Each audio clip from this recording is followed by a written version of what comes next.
Baik, bismillahirrahmanirrahim. Assalamualaikum warahmatullahi wabarakatuh. Innal hamdalillah wa nahmaduhu wa nasta'inu wa nastaghfiruh. Alhamdulillah. Ya, perkenalkan kami dari kelompok Desa Cihawuk. Ya, perkenalkan nama saya Ahmad Tubagus Abil Wafa. Biasa dipanggil naon? Wafa. Oh ya, Wafa Tubagus Abil terserah. Di samping saya ada siapa nih? Mas Fairuz dan juga ada Teh Aul, Teh siapa? Teh Aulia dan teh sebelahnya ada Mas Aib, Mas Akmal dan Mas Nizar. Nah, di sini kita langsung saja ya, gak perlu lama-lama karena kayaknya capek juga para dosen di sini. Nah, di sini kami dari Desa Cihawuk. Nah, sebelum saya menjelaskan Desa Cihawuk ini, saya jelaskan bahwa Desa Cihawuk adalah sebuah desa yang terdapat di Kertasari ya, yang memiliki 4 dusun, diantaranya Dusun Cihawuk atau Kampung KB Kripik. Kemudian ada Dusun Ciakar dan juga berikutnya Dusun Puncak Mulia dan yang terakhir adalah Dusun Pinggir Sari. Desa Cihawuk ini memiliki 30 RW, 13 RW dan 43 RT, 43 RT. Tepuk tangan dong. Gimana sih? Ya. Namun yang bisa kami tampilkan di sini cuma ada 3 dusun ya. Dari dusun yang pertama ada Dusun Pinggir Sari. Di sini ada UMKM Keripik Kentang. Nah, ini adalah usaha milik Pak Wiwin ya. Jadi di Keripik Kentang ini di sana selain Desa Cihawuk itu dijuluki sebagai desa buah. Nah, di situ itu juga banyak bahan baku berupa kentang dan berbagai macam. Nah, salah satunya di sini bisa dijadikan sebagai UMKM keripik kentang ya di Dusun Pinggir Sari. Kemudian untuk UMKM yang kedua di sini adalah keripik motekar. Nah, ini lebih spesial dari UMKM sebelumnya. Nah, jadi di sini betul ya. Keripik motekar sudah ada MOU sama Indofood. Nah, tahu Indofood kan ya? Nah, sudah ada kerjasama dengan Indofood. Nah, itu berada di Dusun Cihawuknya. Kemudian untuk UMKM berikutnya yang nomor 3 adalah ini yang paling unggul. Nah, karena di situ ditaruh paling atas, paling unggul yang namanya adalah ABG Way. Ini adalah produk kopi espresso, sudah terkenal sampai Rusia. Ya, tepuk tangan. Hurra. Nah, sampai Rusia. Dan juga pernah tuh katanya Pak Kepala Desa di sana, Bapak Bupati juga sempat ke sana mengapresiasi ABGW. Nah, ini yang paling unggul di sana. Seakan-akan siapa sih yang gak kenal ABGW? Nah, gitu. Nah, ini berada di Dusun Puncak Mulia milik Mas Anjar Fauzi. Itu nomornya kalau mau pesan ya.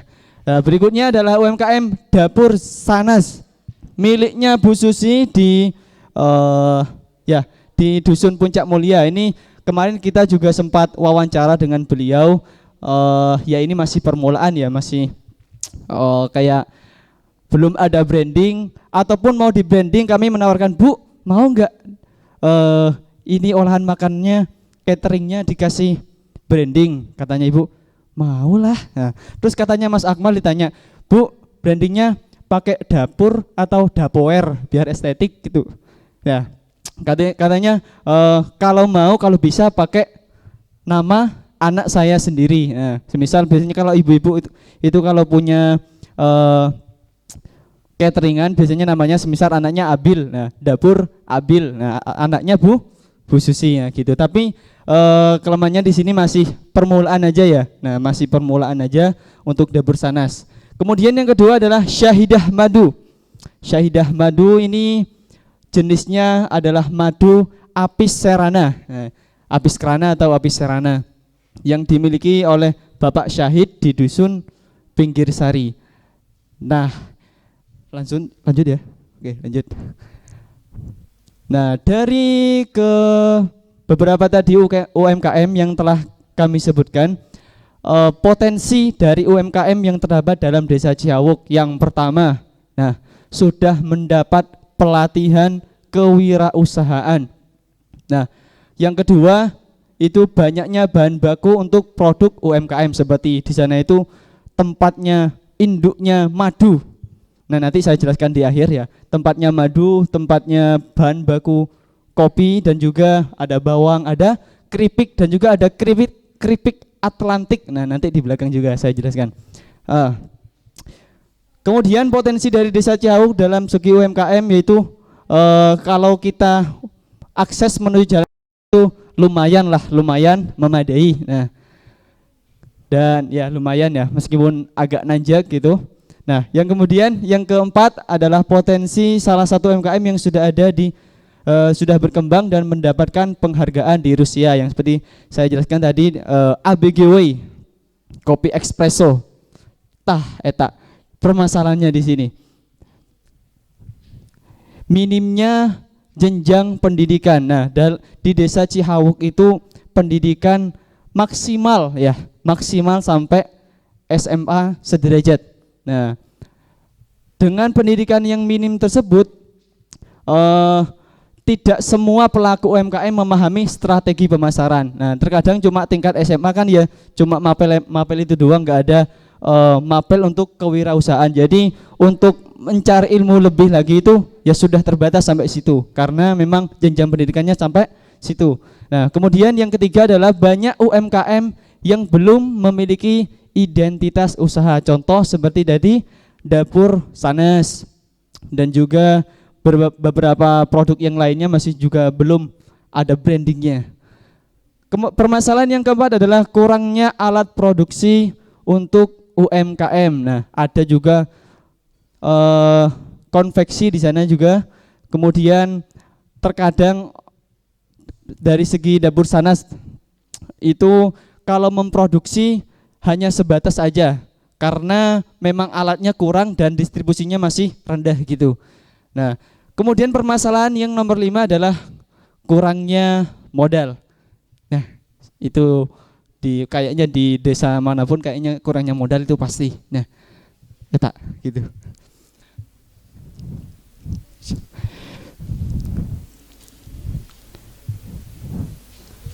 Ini aja.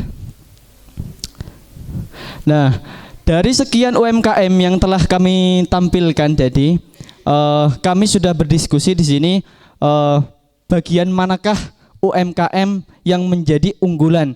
Walaupun kita sudah tahu ABGW sudah sampai Rusia, sudah terkenal kopinya, kopi espressonya, namun yang kita pilih di sini adalah UMKM Syahidah Madu, tentang madu. Nah, Syahidah Madu merupakan salah satu UMKM yang dapat dijadikan ikonik Desa Cihawuk karena merupakan satu-satunya UMKM madu yang terdapat di Kecamatan Kertasari dan sangat amat berpotensi untuk dijadikan produk-produk lain selain menjadi madu murni. Ya, seperti untuk kesehatan, untuk produk herbal, untuk skincare, untuk penambah rasa itu juga bisa. Nah, karena di sini menjadi ikonik, bahan bakunya yang ada cuma ada di Desa Cihawuk. Model lebah madunya adalah model Apis cerana. Apis cerana itu ya pasti berada di Asia. Nah, madu lebah yang tinggalnya hidupnya itu di daerah Asia ya, kayak Timur Tenggara, kayak kita Tenggara, dan sepupunya lagi Apis mellifera itu di bagian barat. Nah, cuma ya ini dari Syahidah Madu ini kami sudah melakukan analisis SWOT ya, strength, weakness, opportunity, and threats. Nah, di sini untuk strength, kekuatan dari Syahidah Madu ya, kekuatan dari UMKM madu tersendiri itu. Nah, yang pertama adalah belum ada UMKM madu di desa lain. Kalaupun ada mungkin cuma belum ada branding atau cuma saya punya sarang tawon di sana ya, cuma ya gitu-gitu doang. Nah, kalau ini sudah ada apanya? Badannya. Nah, sudah ada brandnya namanya Syahidah Madu. Jadi bisa dijadikan sebagai ikonik atau contoh bagi desa lain kalau di desa Cihawuk itu ada madu berkualitas.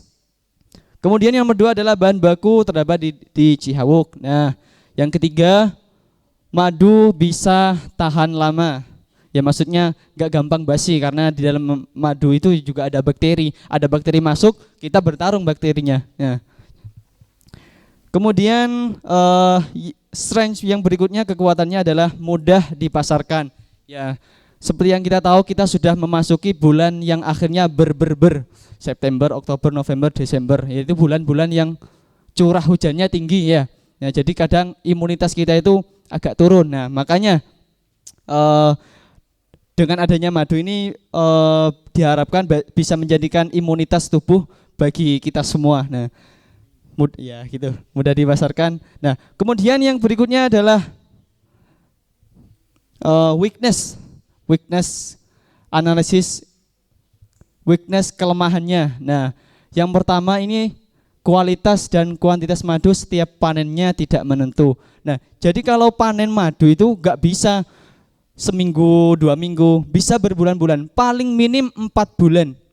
Ya, paling minim 4 bulan. Nah, kalau pengen setiap hari, berarti di bulan pertama ini madu A, bulan kedua madu B, C, seterusnya. Jadi bisa setiap bulan itu bisa panen dengan perkembangbiakan atau proses pengambilan nektar dari lebahnya itu berbeda-beda waktunya. Nah, jadi di sini menjadi kelemahan kalau kualitas dan kuantitas madu setiap panennya tidak menentu. Kualitas, nah itu tergantung dari moodnya si lebah.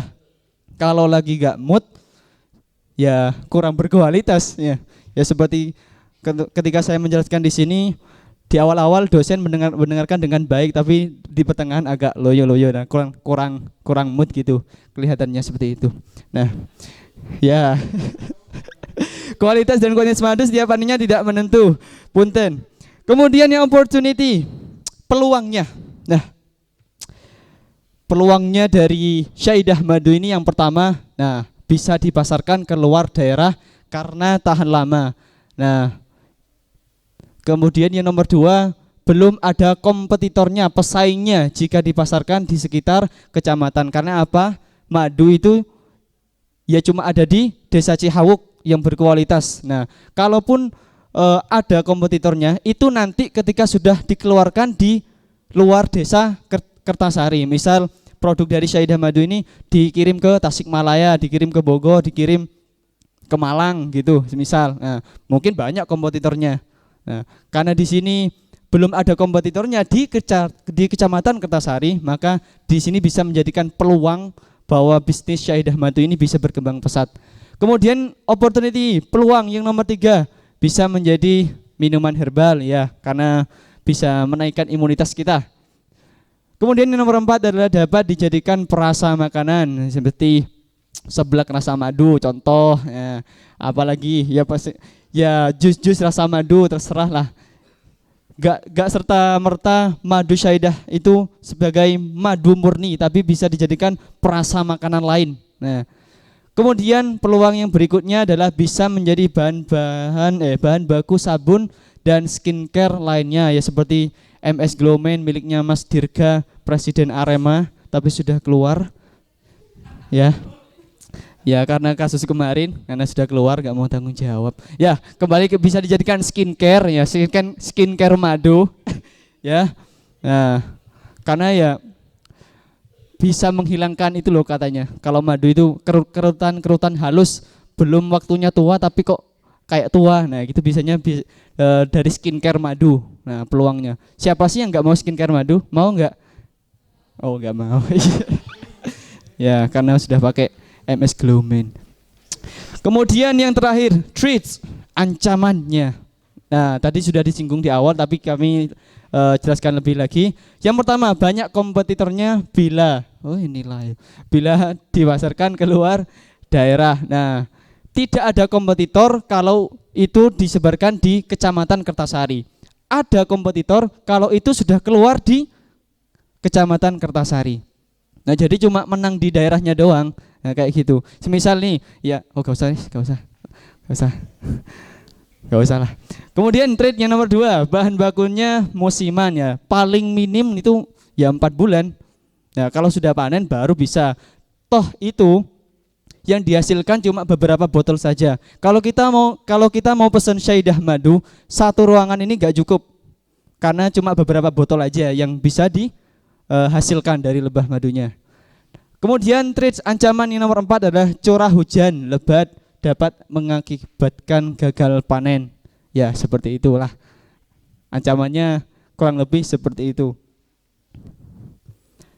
Ini juga ya.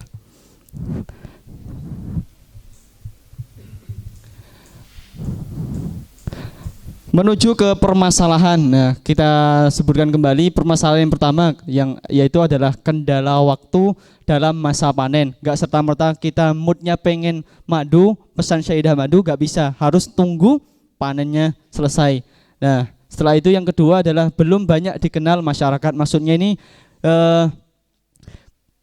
kompetitor di Kertasari belum ada karena cuma satu-satunya di Desa Cihawuk.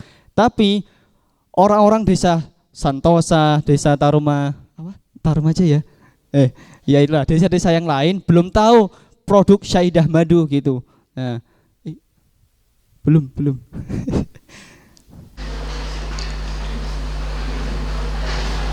Nah, jadi belum tahu ada tuh produk Syahidah Madu di Desa Cihawuk. Nah, gitu.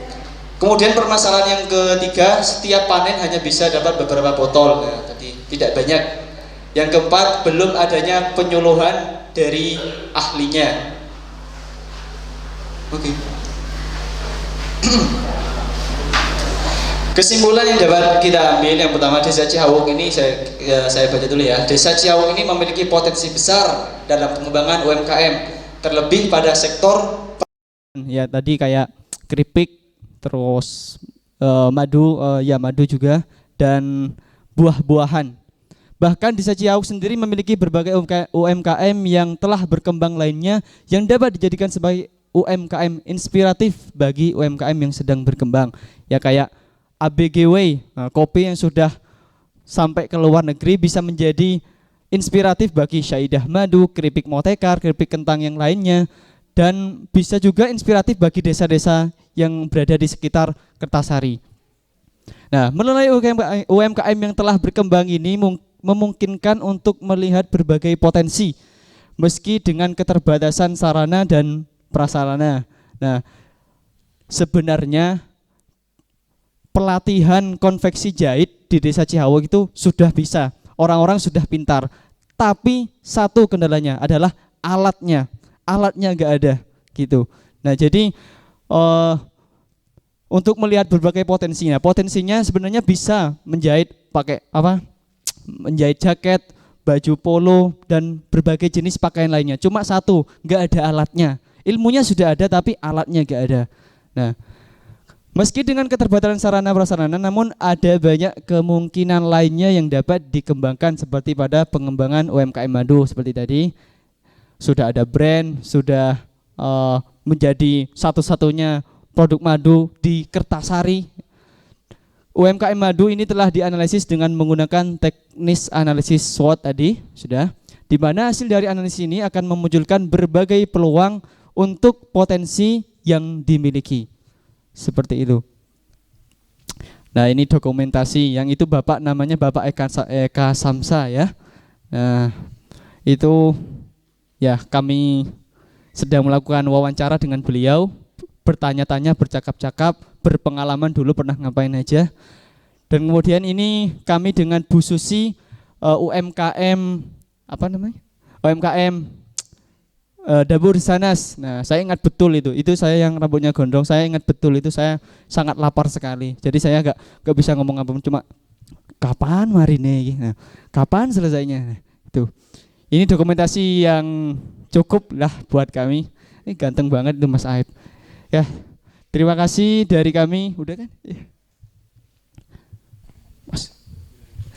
Ya, sekian presentasi kami dari UMKM Desa Cihawuk. Semoga bermanfaat. Terima kasih. Wassalamualaikum warahmatullahi wabarakatuh. Waalaikumsalam warahmatullahi wabarakatuh. Ya, sebelum nanti para dosen juga memberikan analisis, saran, tanggapan, dan interpretasi terhadap data, Desa Cihawuk itu dulu dikembangkan oleh dosen pertanian, namanya Bu Dr. Oke, bekerja sama dengan Chevron Geothermal. Ada Desa Cihawuk dan Desa Cikembang. Cihawuk itu salah satu desa yang dikembangkan. Bu Oke pas datang ke sana dihampiri oleh warga membawa golok. Ceritanya begitu. Tapi akhirnya nah, itu sebuah tantangan. Pak Oska, pada kan tuh, can kebagian pada kan.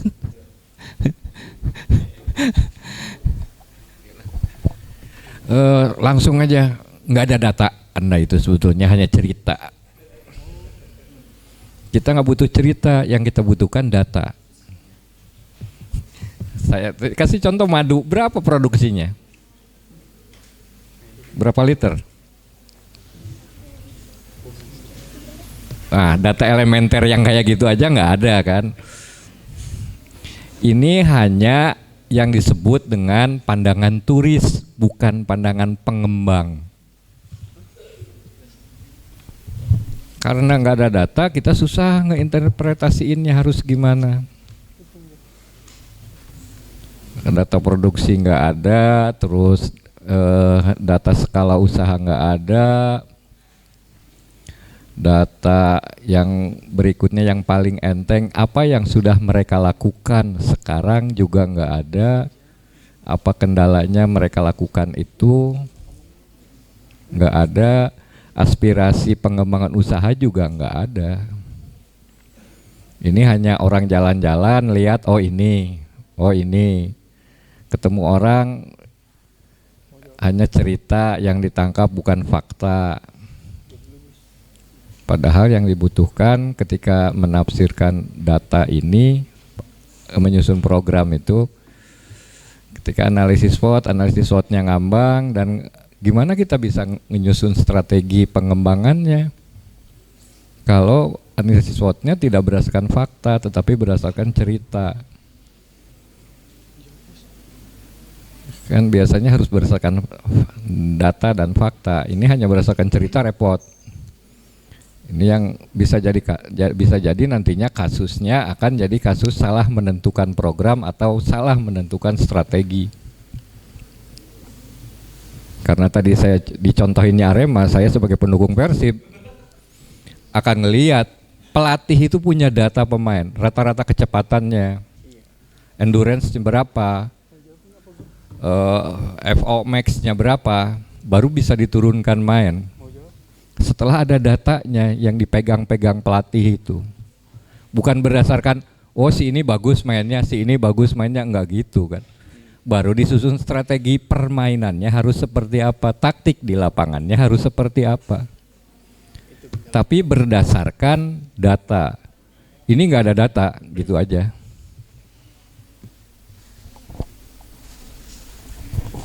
Saya agak penasaran untuk bertanya tentang berapa jumlah UMKM yang ada di Cihawuk ini.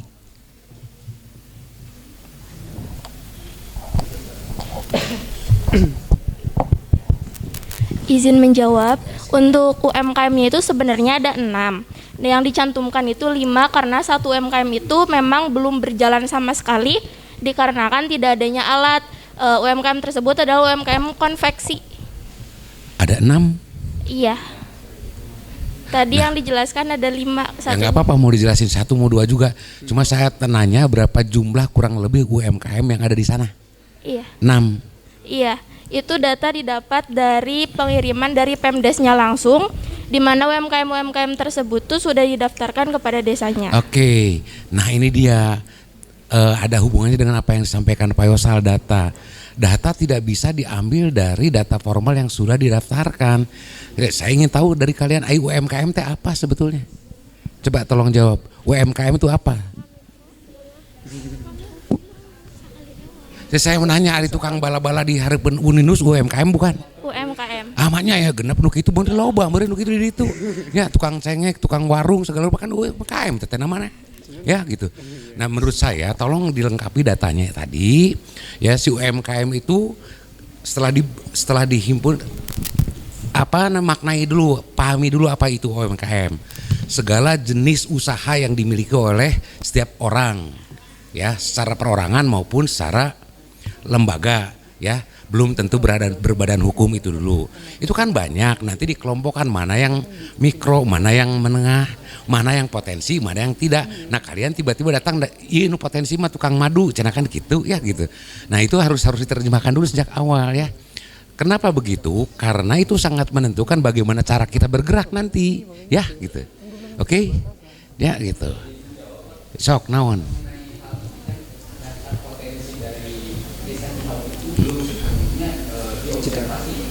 Baru hari minggu pertama pengobservasian di desa Cihauk melalui kantor desa di desanya, nah, hanya sudah satu kali wawancara dengan Ibu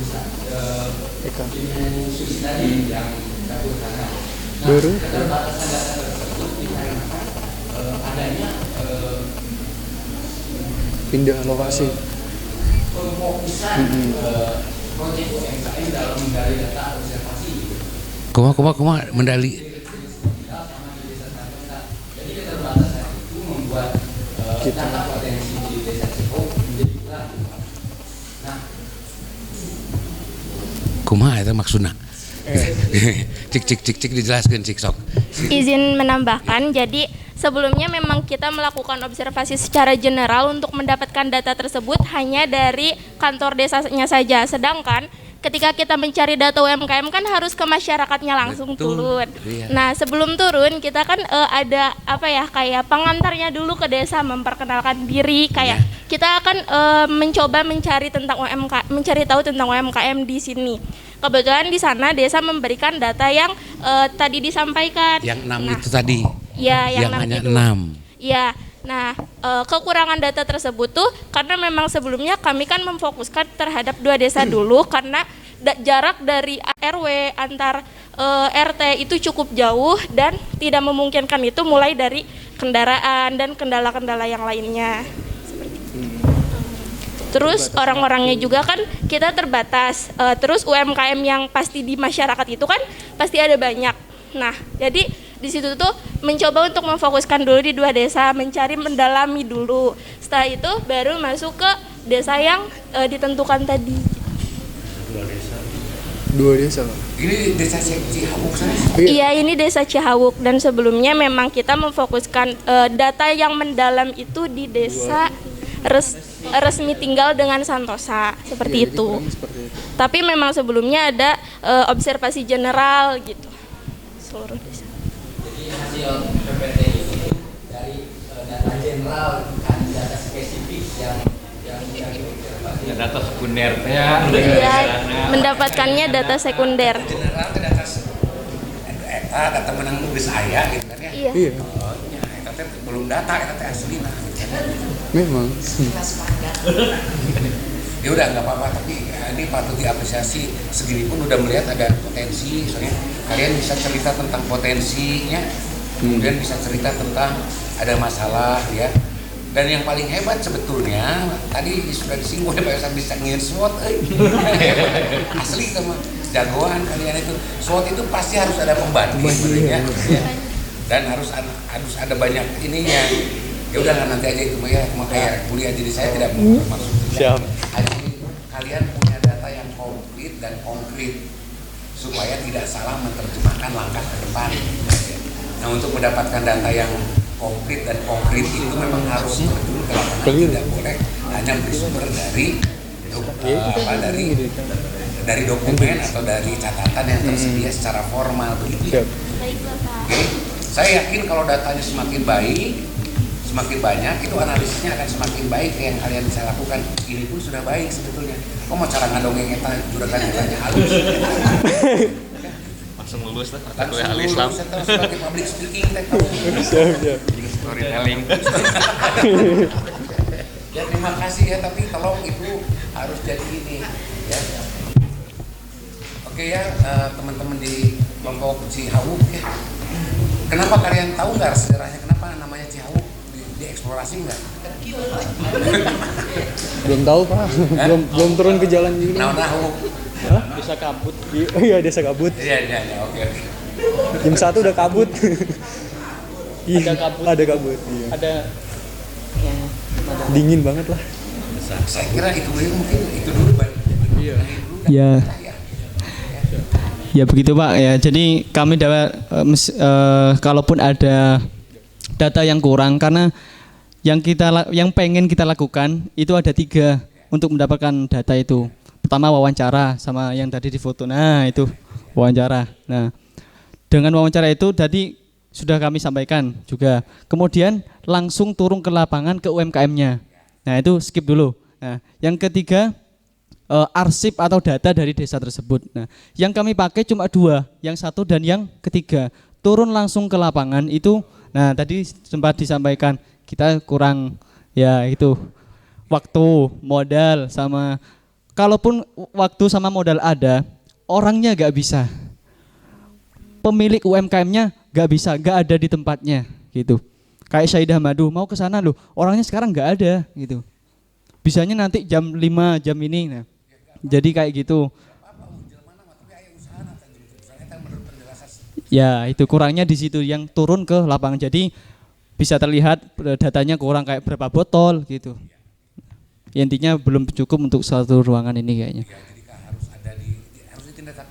Nah betul sekali Pak. Ya benar sekali. Ya saya Arema.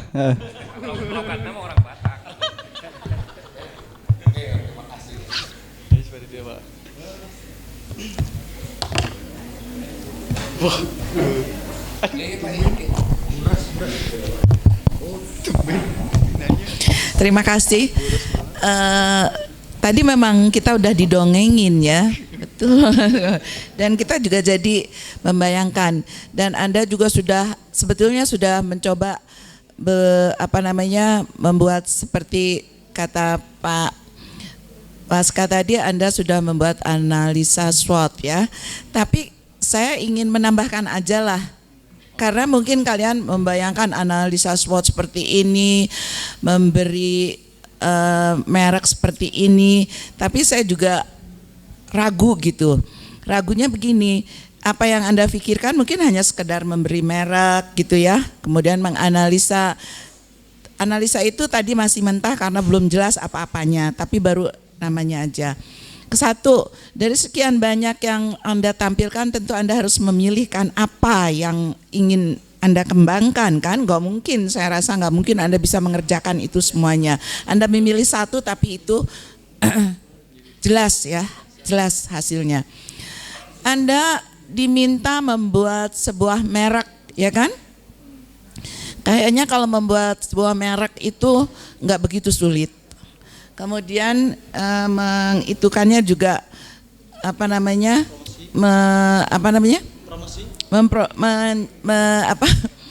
kepada orang lain itu juga tidak sulit. Tetapi yang Anda pikirkan, yang saya mau, Anda juga harus memikirkan bagaimana tanggung jawab Anda semua itu kepada merek yang sudah Anda buat. Misalnya ibu siapa ingin mereknya seperti itu. Lalu bagaimana merek itu supaya ada gunanya buat si ibu itu. Jangan, ini Bu saya kasih merek, wah bagus, lalu difoto sama dikasih pengarahan oleh Pak Ibu tambah bagus. Tapi Anda nggak bisa punya cara bagaimana supaya merek itu menjadi berguna gitu. Hanya bukan menjadi berguna secara kebanggaan aja, tapi berguna secara finansial gitu. Itu mungkin juga harus difikirkan. Tertarik juga dengan masalah analisa SWOT-nya dari madu. Kayaknya madu itu banyak lah di mana-mana ya, tapi mungkin harus juga diperkuat dengan teknologi kalau madu itu ya. Jadi nggak bisa madu, walaupun aslinya madu mesti ada masuk lah ya unsur-unsur teknologi agar dia lebih kuat. Dan kalau mau membuat merek madu itu juga pekerjaan yang sangat sulit, karena kalau seseorang atau suatu badan usaha atau ya punya merek, dia harus bertanggung jawab terhadap mereknya, termasuk adalah kualitasnya. Mungkin jadi jangan hanya bikin mereknya aja nih, yang harus kalian pikirkan bagaimana misalnya Bu bikin masakan misalnya ya, sampel, kasih mereknya ini, kalian yang ngedarkan kemana-kemana gitu. Jadi kan nanti ada orang yang tarik, cuman Bu ini siapa yang percaya kalau nggak pernah ada sampelnya, apalagi itu makanan, ya kan? Mungkin hanya itu bisa lebih dikembangkan lah nanti kalau kalian sudah memilih apa yang akan kalian kerjakan. Tapi saya kira kalian harus memilih satu fokus tapi nyata gitu. Itu mungkin Pak. Ya, ini dikit tambahan saja. Tadi saya ketik di Google itu ABGW kopi, ternyata hanya ada 5 data terkait dengan ABGW kopi. Prestasi di Rusia itu tidak menunjukkan ketertarikan yang besar atau kecintaan atau ya ketertarikan terhadap produk ABGW itu.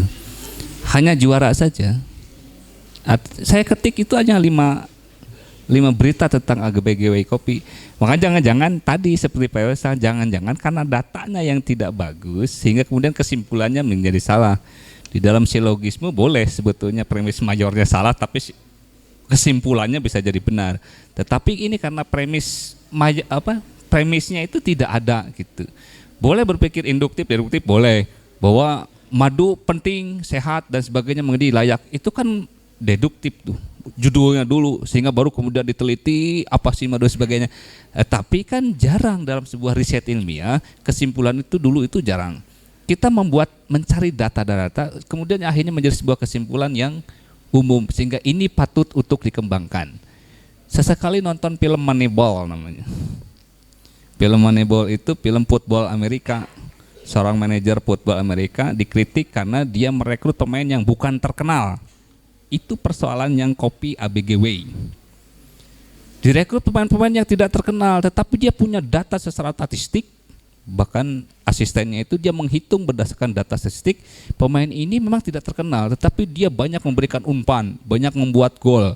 Semuanya pemain tidak terkenal dan orang mencibir. Tapi kemudian apa? Tim itu menjadi juara mengalahkan yang klub-klub yang di situ banyak pemain terkenal dan mahal. Klub itu murah-murah pemainnya karena dilupakan orang. Tapi berdasarkan data statistik bagus. Umpannya bagus, ngagol kena bagus, semua bagus. Tidak terkenal, murah lagi harganya. Jelas ya? Artinya kesalahan data itu akan bisa mengakibatkan pada kesimpulan yang tidak tepat. Nah, dalam logika berpikir kan begitu. Makanya masih ada waktu karena minggu depan kita akan mulai membahas program. Punya waktu sampai hari Minggu nih teman-teman untuk mendapatkan data yang primer. Itu saja. Jadi ada tambahan yang lain? Assalamualaikum warahmatullahi wabarakatuh. Balik ke madu karena tidak ingin dimadu tapi ya. Nah, madu ini madu hutan atau madu ternak? Madu ternak. Saya kira kalau madu ternak itu panennya bisa ada jangka waktunya gitu kan. Tapi kalau madu hutan itu kayaknya itu yang tidak ada waktunya kapan-kapannya gitu kan. Makanya tadi seperti Pak Ustadz tanyakan berapa botol sih per satu kali panen. Dan panennya itu tidak harus menunggu bulan-bulan apa saja gitu kan. Kenapa orang lain yang berternak lebah itu kok terus panen gitu? Kan yang ini panen mungkin yang sarang lain bisa bulan depan, yang sarang lain bisa bulan depan gitu kan. Tapi kalau madu hutan ya kita harus cari-cari ke hutan itu sangat sulit. Nah, data-data itu yang diperlukan itu. Apalagi ini madu lebahnya lebah ternak, bukan lebah hutan. Kalau lebah hutan malah yang lebih banyak tertarik mah dengan madu lebah hutan sebenarnya, karena bukan Mbah Mijan ya, Mbah Mijan kayaknya madu Mbah Mijan, lebah hutan gitu kan, madu lebah hutan lebih natural, lebih alamiah gitu dibandingkan dengan madu lebah ternak gitu kan. Tapi itu kan kebetulan adanya di hutan gitu, kayaknya bunga-bungaannya itu yang dia hirup itu ya alami juga gitu kan. Jangan-jangan sampai dicampur dengan gula merah misalnya gula aren jadi bentuknya lain gitu. Mudah-mudahan murni ya. Itu aja datanya ya. Terima kasih. Assalamualaikum warahmatullahi wabarakatuh. Cukup ya? Cukup. Jadi sudah jelas permasalahannya. Agak sulit kita menganalisis, menginterpretasi, apalagi mewujudkan menjadi sebuah program itu agak sulit karena kita kekurangan data. Oke, masih ada waktu. Satu tapi jelas datanya lebih baik daripada banyak tapi semua hanya cerita. Satu tapi detail itu lebih baik daripada banyak tapi cerita dan mitologi. Oke? Ya, storytelling. Tapi saya senang dengan presenternya. Ya, senang gitu karena ya komunikatif dan bahkan lebih bagus dari betul. Komentator bola, Pak. Oke ya, terima kasih atas presentasinya. Silakan ditutup dulu.